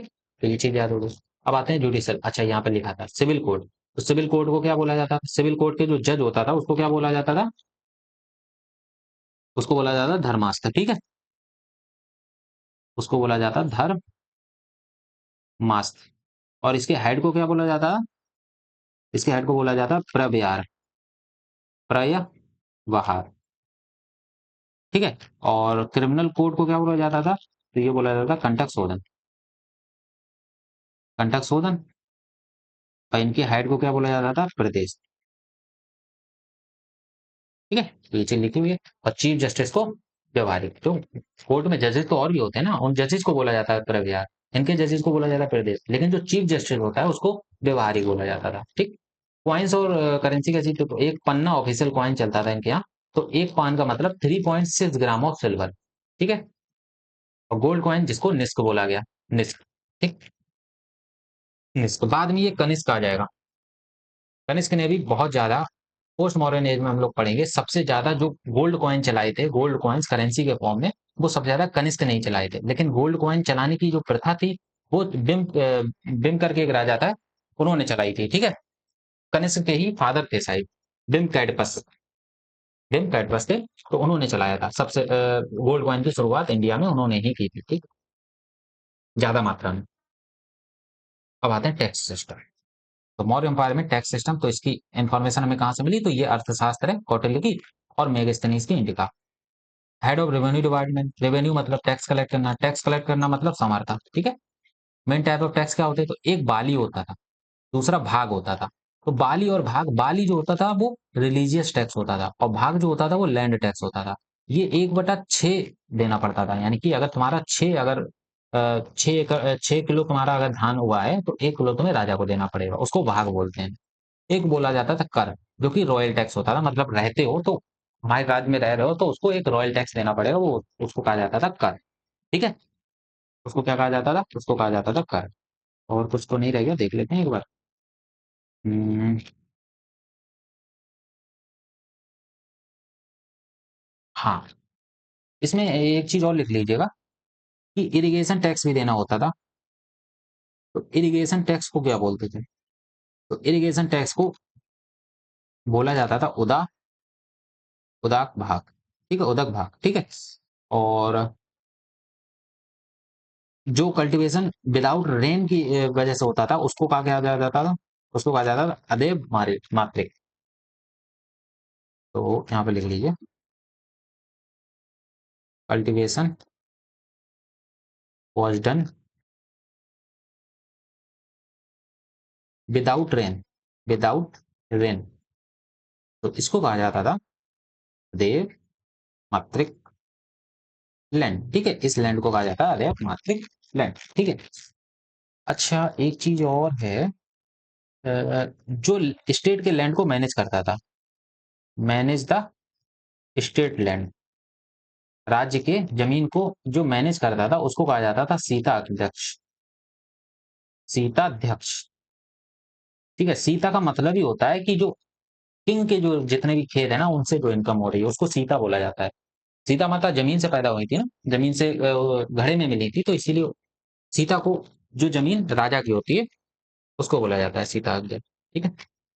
इतना समझ आ गया। अच्छा, अच्छा, यहाँ पर और चीजें, जैसे सोशल लाइफ कैसी थी,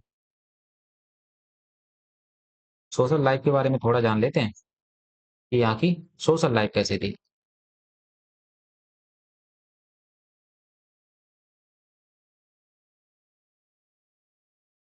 अरे यार, तो सोशल लाइफ की बात करें तो यहाँ पर स्लेवरी प्रेवलेंट पे थी, स्लेवरी वाज प्रेवलेंट, ठीक है। उसके बाद की बात करें अगर, तो वुमेन का स्टेटस जो था ना वो काफी अच्छा था, status of women was good, ठीक है। और विडो रीमैरिज के लिए प्रोविजंस थे कि आप कर सकते हैं प्रोविजंस और window remarriage,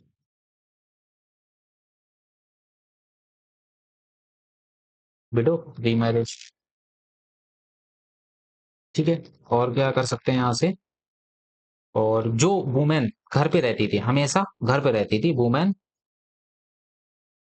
who always stay age home, stayed at home, तो उनको कहा जाता था कॉल्ड, और कॉल्ड एज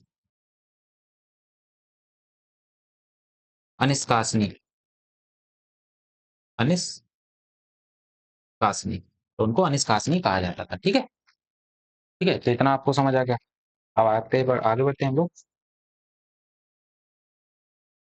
तो एग्रीकल्चर टैक्स तो 1/6 लेते थे, जो कि भाग कहा जाता था, भाग कहा जाता था, ठीक है, लैंड टैक्स। एनिमल टैक्स भी होता था, ताकि ग्रेजिंग टैक्स अगर करते हो आप तो एनिमल ग्रेजिंग टैक्स भी लिया जाता था पैश्योर। ट्रेड कॉमर्स टैक्स तो कस्टम ड्यूटी होती थी, चाहे आप सामान इधर से बाहर भेज रहे हो या फिर बाहर से यहाँ मंगा रहे हो, और बाकी नाप तौल के ये सब कुछ चेक पॉइंट बने हुए थे। आर्टिसंस और profession tax, taxes on craftsman, weaver, blacksmith और गोल्ड, तो इन पे भी टैक्स लगता था। रिलीजियस इंस्टीट्यूशन टैक्स, मंदिर, गिरजाघर, है ना, तो इन सब पे भी टैक्स था। अब तो गिरजाघर नहीं थे, माफ कीजिएगा, मंदिर हो गए, है ना, इन सब पे भी टैक्स होता था, रिलीजियस ट्रस्ट जो होते हैं। कलेक्टर क्या कहते थे, तो समहर्ता रेवेन्यू वाले को कहते थे, सन्निधाता ट्रेजर को कहते थे, और प्रदेशता प्रोविंशियल ऑफिसर होता था, बताया था ना, जो प्रोविंस का हेड होता था उसको प्रदेश कहा जाता था। टैक्स स्टोरेज के लिए या ट्रेजरी के लिए तो उसको स्टेट ग्रेनरीज बनी हुई थी, वहां पर स्टोर किया जाता था और उनसे टैक्स लिया जाता था, ठीक है, जो स्टोर करता था। अगर आपने पेमेंट नहीं किया, टैक्स नहीं पे किया, तो आप पर फाइन भी लगता था, ठीक है। तो काफी वेल प्लान्ड यहाँ का स्ट्रक्चर था, टैक्स सिस्टम यहाँ का काफी अच्छा था, ठीक है, वेल प्लान्ड था। और सबका सब कुछ रखा जाता था, पूरा हिसाब किताब रखा जाता था, ठीक है। अब आगे बढ़ते हैं। अब अशोका के हम लोग मेजर रॉक एडिक्ट के ऊपर आते हैं, ठीक है। तो टोटल जो मेजर रॉक एडिक्ट हुए हैं वो हुए हैं 14, ठीक है। तो पहले वाले में क्या मिलता है, पहले वाले में एनिमल की सेक्रीफाइस पर बैन लगा हुआ है, एनिमल की सेक्रीफाइस पर बैन लगा हुआ है, ठीक है। और फेस्टिव गैदरिंग पर भी रोक लगी हुई है, ठीक है, उत्सवों पर भी रोक लगा दी गई थी। तो ये कहाँ से मिलता है हमें, गिरनार, कलसी और शाह वाजगरी से, ठीक। और रॉक एडिक्ट 2 भी ऐसा ही है, यहीं पर मिला है, लेकिन ये लोगों की भलाई के बारे में बात करता है और एनिमल्स की भलाई के बारे में भी बात करता है। यहाँ पर मेंशन है टोलमी और एंट्रियोजस का, ठीक है, ये फॉरेन किंग्स हुए हैं, ये बाहर के हुए हैं, एंट्रियोजस किंग और टोलमी, ठीक है। तो अब आगे बढ़े। तो टॉलमी जो था ये इजिप्ट का राजा था। हाँ याद आ गया, टॉलमी जो था ये इजिप्ट का था, ये इजिप्ट का किंग था। हाँ चलिए। बाकी मेजर एडिक्ट थ्री जो आता है ये भी गिरनार में था, सोपारा और धौली में था। ये किसकी बात करता था? ये एल्डर्स के रिस्पेक्ट की बात करता था, ठीक है, और ब्राह्मण्स और सरमांस को कोर्टेसी देने के लिए, यानी कि उनके सम्मान की बात करता था। Dhamma policy after 12 years of Ashoka rule. तो धम्म पॉलिसी का इम्पैक्ट क्या था उसके बारे में ये सारा बात कर रहा था, और मेजर ऑडिटिव फोर के बारे में बात करते हैं, ठीक है, और ये सारी साइट्स पर अवेलेबल था, सारी साइट में मिला है ये। गिरनार साबाजगरी से पांचवा मिला है, जिसमें धम्म महात्मा को धम्म महामात्रास को अपॉइंट करने के लिए इसमें बातें लिखी हुई थी, ठीक। छठा और सातवां जो ऑल मेजर साइट्स पर था, जो मेजर मेजर साइट है इसकी, तो छठा की बात करता है पब्लिक वेलफेयर की और open communication with the king, यानी कि अशोका जो थे ना वो निकलते भी थे, लोगों के बीच में जाके बातें करते थे, है ना, तो ऐसे ही किंग होना चाहिए, तो ये उसके लिए बात करता था। सिक्स, तो हम लोग सिक्स पढ़ते हैं ना, सिक्स, तो राजा अगर पब्लिक से बात करें तो ये अच्छा है ना हमारे लिए, तो ऐसे याद कर सकते हैं, अच्छा मतलब छह, ठीक है, अच्छा मतलब छह, राजा अगर बात करे तो अच्छा है ना। तो सातवां है religious tolerance, religious tolerance, Dhamma is for all religion, हम लोग यही चाहते हैं ना सारे रिलीजन के धर्म साथ साथ रहें, साथ साथ, है ना, तो सात से सात रख लीजिए। सारे रिलीजियस के जो रिलीजन्स के जो लोग हैं वो सब साथ साथ में रहे, हैं ना, सबका सम्मान करें, तो हम लोग साथ से ये चीज याद कर सकते हैं। आठवां कहाँ से मिलेगा? तो ये धौली और गिरनार से मिलेगा, गिरनार से सबसे ज्यादा मिले हैं। अशोका का पहला धम्म यात्रा जो थी बोध गया से टू बोध गया, और बाद में कलिंगा वार के बाद में, तो ये मेजर एडिक्ट आठ बात करता है, यानी कि आठ कहाँ, आठ जो था तुम खुद सोचो, मेजर रॉड एडिक्ट है, ठीक है, और ये बोध यहाँ से स्टार्ट हुआ, सपोज यहाँ से स्टार्ट हुआ, ये गया बोध गया, गया कलिंगा बार के बाद में, और फिर ये वापस आ गया घूम कर गया, तो ये आठ बन गया, यानी कि ये घूमने से रिलेटेड है, तो ऐसे याद कर सकते हैं, ठीक है। याद कराने का ट्रिक है, कैसे भी बस याद होना चाहिए, ठीक है, क्योंकि इनसे क्वेश्चन बनते हैं। नौवां आता है सावाजगढ़ी कालसी, तो इसने कंडेम किया किसको? मीनिंगलेस रिचुअल्स को, तो रिचुअल्स के लिए इसने क्या कहा? नो, नो, रिचुअल्स के लिए इसने नो कहा, जो मीनिंगलेस जिनका कोई काम नहीं था उसके लिए उन्होंने नो कहा, नो, ठीक है, तो रिचुअल्स को नो का, तो इसलिए नो हो जाएगा। प्रमोट्स मोरल कंडक्ट, ये सब मैं आपके सामने अभी अभी बना रहा हूँ, ठीक है, मुझे कुछ पहले से याद करके कुछ नहीं आया हूँ, ठीक। दसवां वाला क्या बात करता है? Rejects glory of fame and encourage Dhamma instead, तो ग्लोरी ऑफ फेम और एनकरेज धम्मा इंस्टीड, तो उसने फेम पे जो था ग्लोरी ऑफ फेम पे था उसको रिजेक्ट कर दिया, और उसने धम्मा को, धम्मा पॉलिसीज को एनकरेज करने की कोशिश की, ठीक है, यश की अपेक्षा धम्म को प्राथमिकता दी, ठीक है। तो ये 10 के बारे में बात करता है। 11वां क्या हो जाएगा? 11वां जो था dhamma includes compassion truth and purity, तो धम्म ऐसे ही नहीं कोई भी व्यक्ति आया मुंह उठा के और धम्म की बातें करने लगा, उसके बारे में प्योरिटी होनी चाहिए, है ना, वो ट्रूथ बोलना चाहिए, उसके उसमें उसमें पैशन होना चाहिए, करुणा भाव होना चाहिए दूसरे के प्रति, तो वही तो धर्म गुरु कहलाएगा ना। तो धम्मा के बारे में ये सब चीजें एक्सप्लेन करता है, कौन सा? मेजर एडिक्ट 11, ठीक है, तो धर्म से रिलेटेड है तो 11 हो गया, 11 वैसे भी शो होता है, ठीक।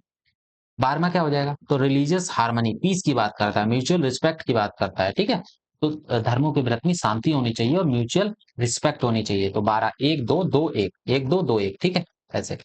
13 वाला, तो ये दो 13 हम लोग हिंदू धर्म में खराब मानते हैं ना, 13 को हम लोग खराब मानते हैं ना, गंदा है, तो ये कलिंग वार के बारे में बात करता है, तो कलिंग वार भी अच्छा नहीं हुआ था ना, इसमें काफी ज्यादा ब्लडशेड हुआ था, तो इसलिए इसलिए क्या कलिंगा वार इसमें मेंशन्ड है, ठीक है। अशोका का रिमोर्स, यानी कि उसका जो रिग्रेट था वो इसमें मेंशन है। धम्मा कंपेन एब्रोड, यानी कि योना और कंबोज को इसने धम्मा अपना कंपेन भेजा था ताकि ये बुद्धिज्म का प्रचार प्रसार कर सके, सीलोन भी भेजा था, ठीक है।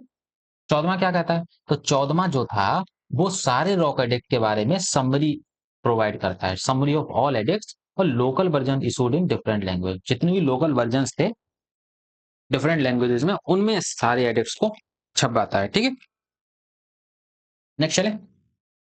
आई आई होप मैंने काफी कोशिश की आपको याद हो जाए, क्योंकि इनसे क्वेश्चन बनता ही बनता है। अब कुछ माइनर रॉक एडिक्ट्स हैं उनको देख लेते हैं, एक मिनट रुकिए, कुछ मैं और देख लूं, अगर कुछ रह गया हो तो मैं उनको भी अभी कवर करा दूं।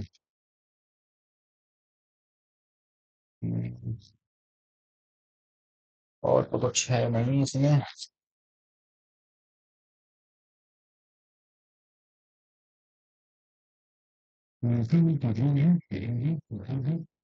चलिए ठीक है, मस्की हो गया। तो मस्की में इसका नाम क्या मिला था?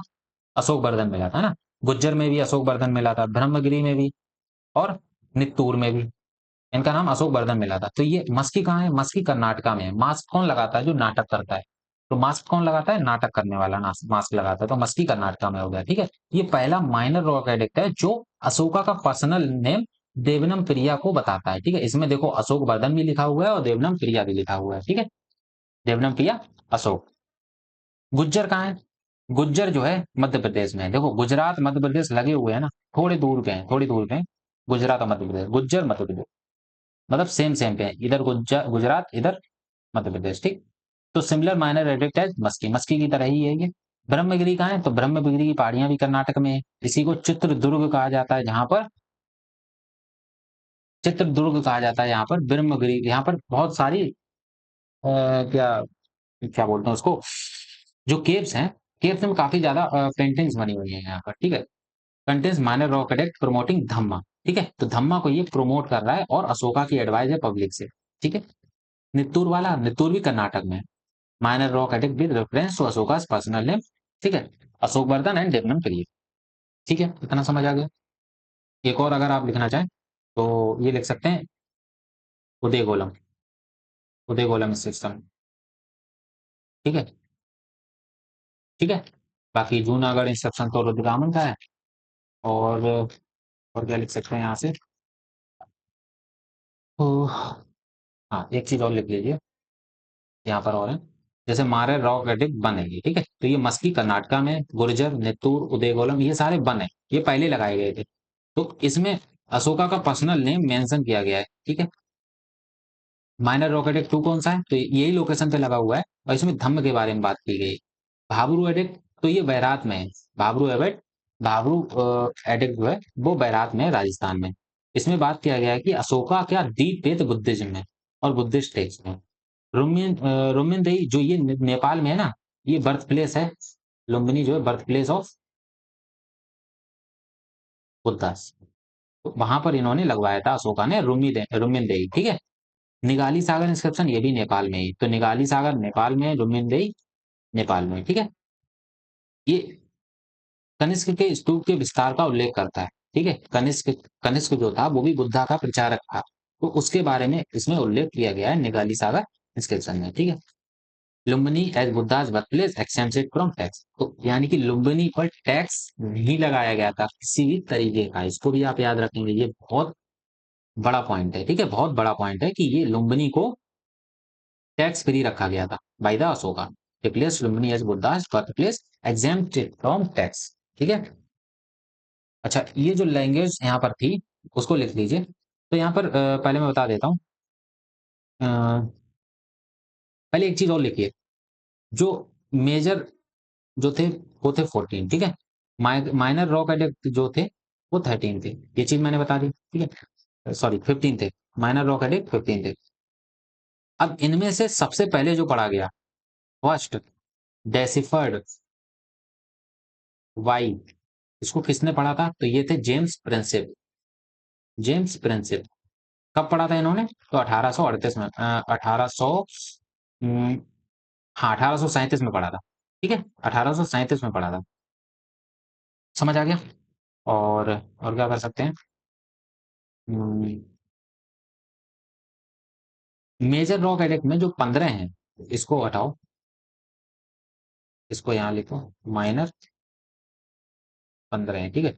मेजर में भी जो लैंग्वेज इस्तेमाल की गई वो 3 लैंग्वेजेस इस्तेमाल की गई है। लैंग्वेज 3 इस्तेमाल की गई है और स्क्रिप्ट कितनी है? स्क्रिप्ट जो है वो 4 स्क्रिप्ट है, ठीक है।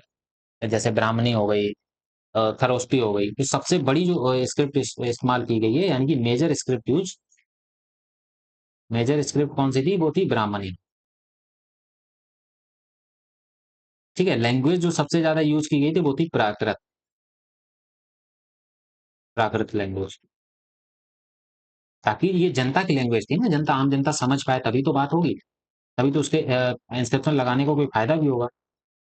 अच्छा, स्क्रिप्ट जो अफगानिस्तान में यूज हुई थी उसको क्या कहते हैं? अफगानिस्तान में जो स्क्रिप्ट यूज हुई थी उसको ग्रीक या फिर अरमाइक।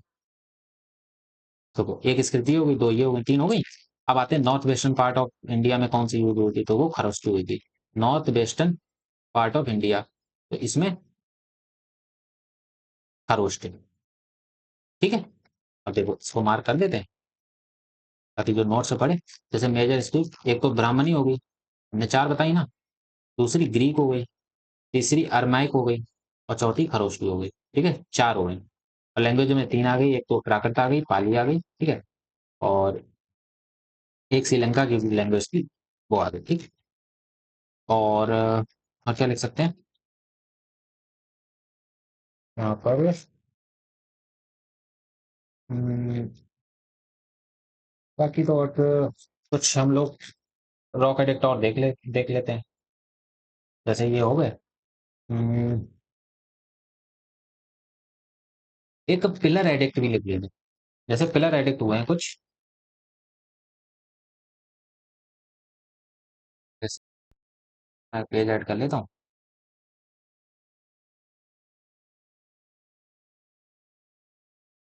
तो जैसे पिलर एडिक्ट। ठीक है। क्योंकि कुछ पिलर के फॉर्म में लगाए गए थे, कुछ केव्स में बनवाए गए थे। तो पिलर एडिक्ट में बात करें तो ये आ जाता है दहली तोपरा। अ,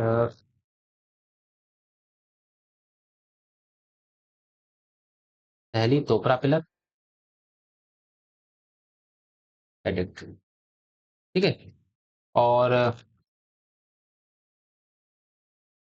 इसमें जो लैंग्वेज इस्तेमाल की गई थी ना, लैंग्वेज कौन सी थी? ये प्राकृत थी।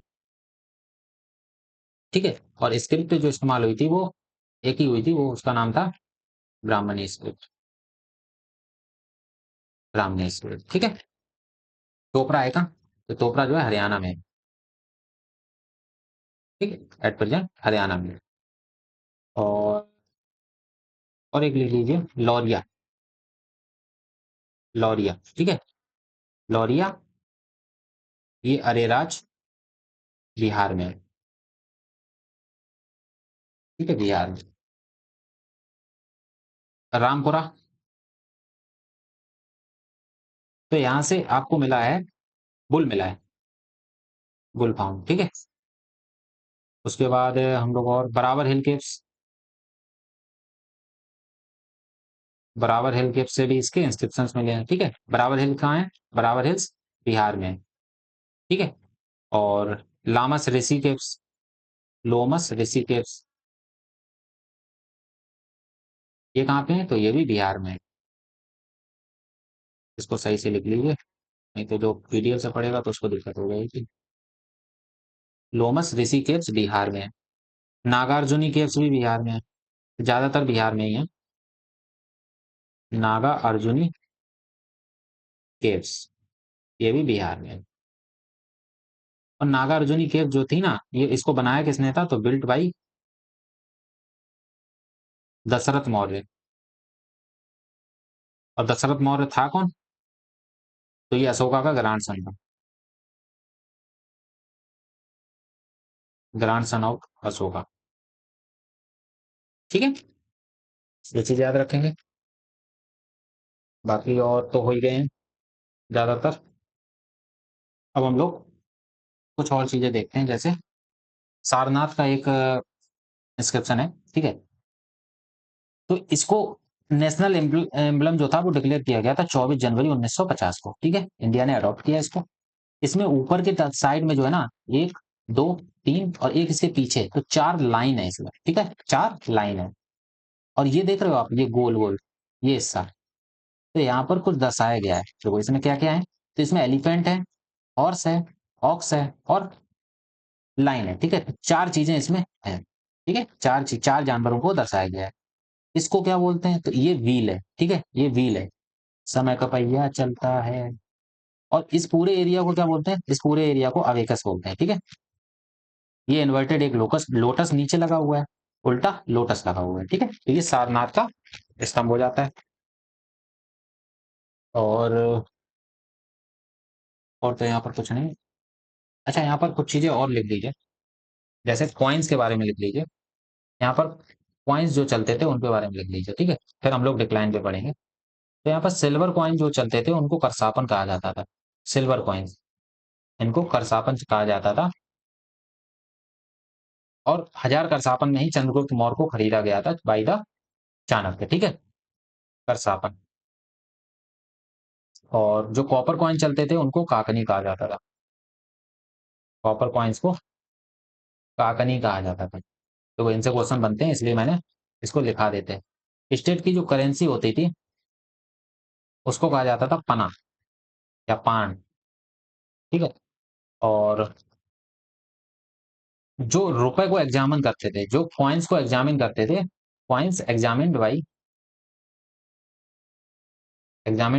तो इनको कहा जाता था रूप दर्शक, ठीक है, रूप दर्शक। समझ आ गया। और कुछ टैक्स जो थे, जैसे मैंने यहाँ पर टैक्सेस के बारे में रिलेटेड कुछ बताया था।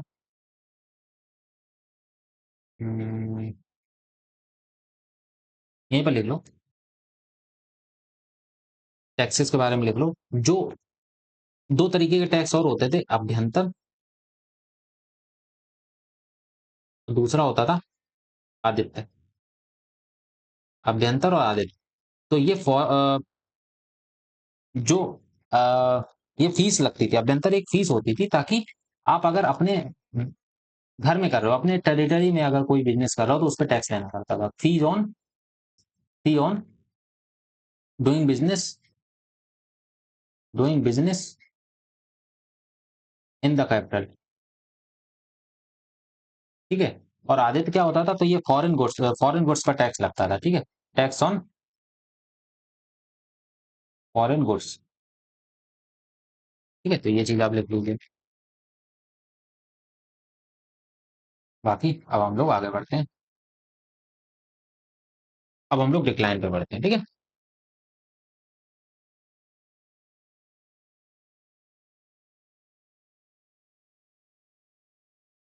Just a minute.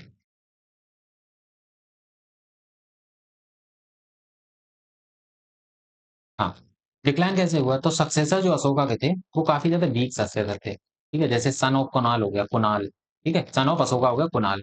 संप्रति जो ग्रैंड सन होता था, दशरथ था, ग्रेट ग्रैंड सन था। बृहद्रथ जो था लास्ट मुगल रूलर था, ये काफी ज्यादा वीक रूलर हुए। अब बृहद्रथ को एक पुष्यमित्र शुंग नाम का इनका कमांडर इन चीफ था, उसको उसको बृहद्रथ को पुष्यमित्र शुंग ने इसको 185 बीसी में मार दिया था, ठीक है। और शुंग डायनेस्टी की स्थापना की थी। इसको हम लोग पोस्ट मॉडर्न एज में पढ़ेंगे, ठीक है, कल के लेक्चर में। और काफी डिटेल में कल का लेक्चर बना है, पीपीटी काफी अच्छी बनी है, ठीक है। तो जरूर लीजिएगा उसको। और यहीं से मौर्यन अंपायर का रूल खत्म हो गया था और शुंग डायनेस्टी की शुरुआत हो गई थी, ठीक है। इतना हो गया। और और इसमें कुछ तो बचा नहीं है। बाकी अगर कुछ होता है, कुछ और अगर फिर यही लिखना चाहो तो लिख सकते हो, जैसे कारना चोपर हो गया। बाकी इनकी जरूरत तो नहीं है। सुदामा केव हो गई, ठीक है। और विश्व झोपड़ी केव हो गई। और एक हमने यहाँ पर लोमस ऋषि केव लिखाई थी, लोमस ऋषि केव। तो ये चार जो केव है ना, ये चारों की चारों केव, ये चारों की 4 caves आर इन बराबर हिल्स, ठीक है, बिहार। तो ये बराबर हिल्स में ही चारों केव्स हैं, बस इतना याद रखना है आपको, और कुछ नहीं याद रखना।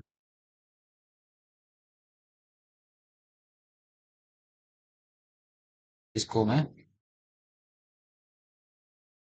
बॉक्स में बंद कर देता हूँ, ठीक है। तो ये हुआ आपका लेक्चर। अब हम लोग कुछ क्वेश्चंस करेंगे और उसके बाद हम लोग एंड करेंगे, ठीक है। तो कौन सा ऐसा मॉडर्न रूलर था जिसको अमित्रोचेट्स कहा जाता था, तो ये कौन सा रूलर था, अमित्रोचेट्स कहा जाता था, इसको बिंदुसार को कहा जाता था ना।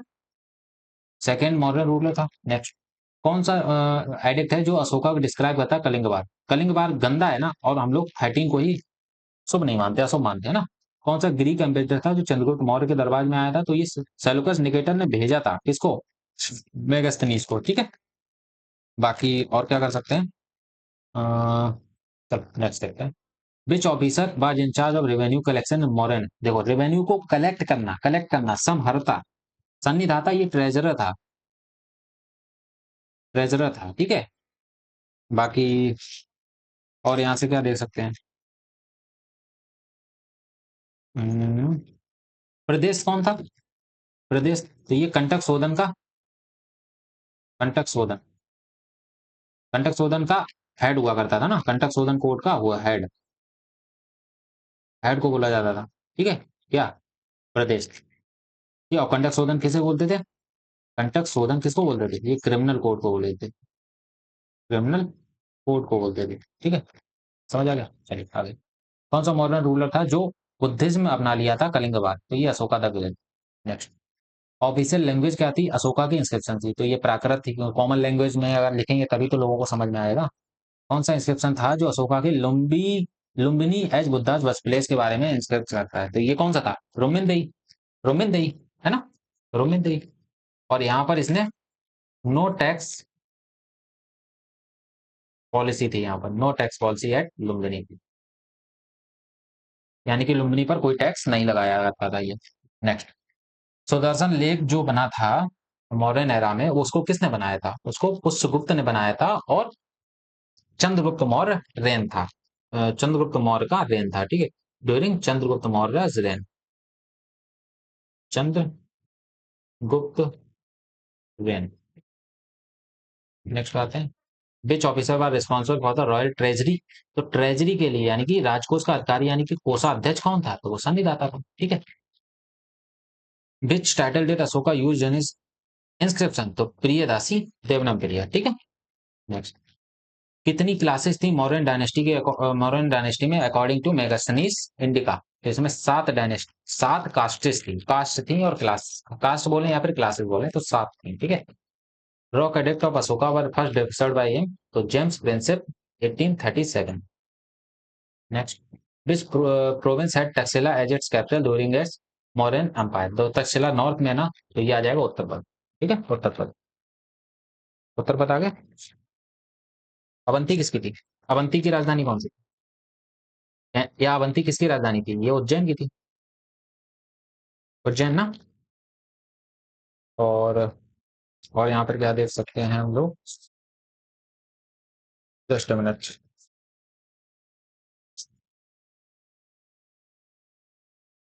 हाँ, दक्षिणापथ, दक्षिणापथ दक्षिणापथ सवनगिरी हो गया ना, सुवर्णगिरी। बाकी कलिंगा वाला क्या हो जाएगा? तो ये तोसाली। बाकी 4 हो गए, एक बचा है, उसको लिख लो। प्राची, पाटलिपुत्र। ठीक है, और चलिए next, who was Ashoka's Buddhist teacher? तो बुद्धिस्ट टीचर उपगुप्त। ठीक है, अकॉर्डिंग टू वेरियस सोर्स, तो सबसे ज्यादा सोर्सेज में उपगुप्त को माना गया है, लेकिन इनका जो टीचर था मोगलीपुत्र तिस्र भी था। ठीक है, लेकिन ज्यादातर जगह उपगुप्त को माना गया। ठीक है, तो याद रखिएगा। Which Mauryan ruler sent Mahendra and Chandragupta to Sri Lanka? तो ये अशोका के दोनों बेटे और बेटी थे। जूनागढ़ इंस्क्रिप्शन और रुद्रदामन मेंशन विच मॉडर्न रूलर? ओके, तो कौन से रूलर के बारे में यहाँ पर मेंशन मिलता है? तो ये चंद्रगुप्त के बारे में मिलता है, क्योंकि जूनागढ़ इंस्क्रिप्शन जो था, इस पे एक लेक बनाई गई थी, सुदर्शन लेक, जो चंद्रगुप्त मौर्य के टाइम पे ही बनाई गई थी, और वहां के गवर्नर ने बनाई थी। उसका नाम क्या था? पुष्यगुप्त। ठीक है, कौन सा एडिक्ट है जो एम्फेसाइज करता है कि रिलीजियस हार्मनी होना चाहिए? हार्मनी मतलब पीस, यानी कि लोगों का सम्मान करो, तुम उनका करो वो तुम्हारा करें। एक दो 12 मेजर रॉक एडिक्ट, याद कराया था। नेक्स्ट, लास्ट मॉडर्न रूलर तो Brihadratha. Which Mauryan foreign king received an ambassador from Ashoka's court? अच्छा, अशोका ने भी एक एम्बेसडर भेजा था। उस एम्बेसडर का नाम क्या था? उस एम्बेसडर का नाम था एंटोसस, एंटियोसस वन। ठीक है, एंटियोसस वन। और ये कहाँ का था? तो ये सेल्यूसिड अंपायर का रूलर था।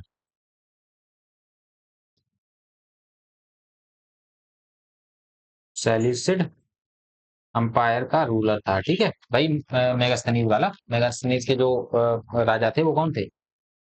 मेगास्थनीज भी तो आया था ना एक, चंद्रगुप्त मौर्य के कोर्ट में एम्बेसडर बन के। तो किसका एम्बेसडर था वो? याद करो, याद करो, याद करो। अरे सेल्यूकस निकेटर का था भाई। ठीक है। तो उन्हीं का ये बेटा एटा होगा कोई। Which pillar inscription mentions queen Karuvaki? Queen Karuvaki बताया था मैंने कि ये इलाहाबाद का, इसी को इलाहाबाद पिलर कहा है। और इसी को प्रयाग प्रशस्ति भी कहा जाता है, प्रयाग प्रशस्ति। और इसी को क्या जाता है, क्वींस एडिक्ट भी कहा जाता है, क्वींस एडिक्ट। ठीक है, तो याद रखिए। नेक्स्ट, खत्म हो गए। तो ये हुए आपके क्वेश्चंस, और ये हुआ आपका लेक्चर। आई होप आपको मजा आया होगा। मैंने काफी चीजें डिटेल में की हैं, हर एक चीज को कवर करने की कोशिश की है। ठीक है। और साथ में हम लोगों ने प्रीवियस ईयर क्वेश्चंस भी देखे हैं। और कल हम लोग पोस्ट मॉडर्निज्म पढ़ेंगे, और काफी अच्छे से वो भी डिटेल में पढ़ेंगे, हर एक डायनेस्टी के बारे में, कि कौन सी इंडियन डायनेस्टीज थी, कौन सी फॉरेन इन्वेजन हुए, है ना। तो उन सब के बारे में काफी डिटेल में पढ़ेंगे, तो काफी मजा आने वाला है। तो वो लेक्चर जरूर देखिएगा, ठीक है। चलिए आज के लिए बस इतना ही। Thank you. और अगर वीडियो अच्छी लगी हो तो आपको पता है आपको क्या करना है, ठीक है, बताने की जरूरत तो है नहीं। Thank you.